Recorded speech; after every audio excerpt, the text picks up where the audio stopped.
Client और customer को पूरा प्रोडक्ट तो दिखाया, पर वो कहता है कि अब सोच कर बताता हूँ, और हम उसे कहते हैं okay sir. Welcome to the series handling objections like a pro, episode number 5, how to handle need time to think objection. देखिए, जब भी आपका क्लाइंट आपसे कहता है कि मैं सोच कर बताता हूँ, तब आप समझ जाइए कि ये एक रियल ऑब्जेक्शन नहीं है, क्योंकि वो क्या सोचने वाला है और क्या सोच करके आपको बताने वाला है, ये जानना आपके लिए बहुत जरूरी है। तो आप ओके सर बोल करके जाने नहीं दे सकते, क्योंकि वो अभी आपसे झूठ कह रहा है, क्योंकि वो रियल ऑब्जेक्शन बताना नहीं चाहता। देखिए, सोच कर बताता हूँ का मतलब बहुत सारा कुछ हो सकता है, जैसे कि वो शायद अब तक ट्रस्ट नहीं कर रहा आपके ब्रांड पे, अब तक प्रोडक्ट उसको समझ में नहीं आया है, कोई कॉम्पिटिटर से उसको अच्छा कुछ मिल रहा है, या फिर प्राइसिंग को लेकर के इश्यू है, अभी पैसा नहीं है उसके पास।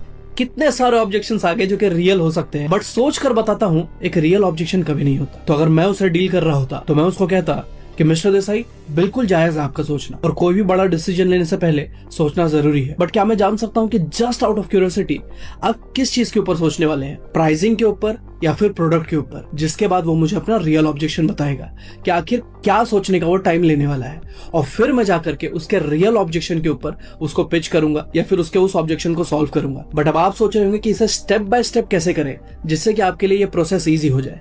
आइए जानते। फर्स्ट स्टेप, जब भी आपका क्लाइंट आपसे कहता है कि सोच कर बताता हूँ, always and always acknowledge your clients objections first. बिल्कुल मिस्टर देसाई, सोचना बिल्कुल जायज है, और अच्छा डिसीजन हम तभी ले पाते हैं जब उसके ऊपर हम प्रॉपर थॉट दे सके। Step 2, dig deeper. बट क्या मैं जान सकता हूँ कि आप किस चीज के बारे में सोचना चाह रहे हैं सर, ताकि मैं आपकी और हेल्प कर पाऊँ उस इन्फॉर्मेशन को डिलीवर करने में? क्या आप प्राइसिंग के ऊपर सोच रहे हैं या फिर प्रोडक्ट के ऊपर सोच रहे हैं? Step 3, identify the real objection. तब आपसे कहेगा कि शायद ये प्रोडक्ट किसी दूसरे जगह पे सस्ते में मिल रहा है, कोई कॉम्पिटिटर उसको सस्ते में दे रहा है, तब ये उसका रियल ऑब्जेक्शन हुआ।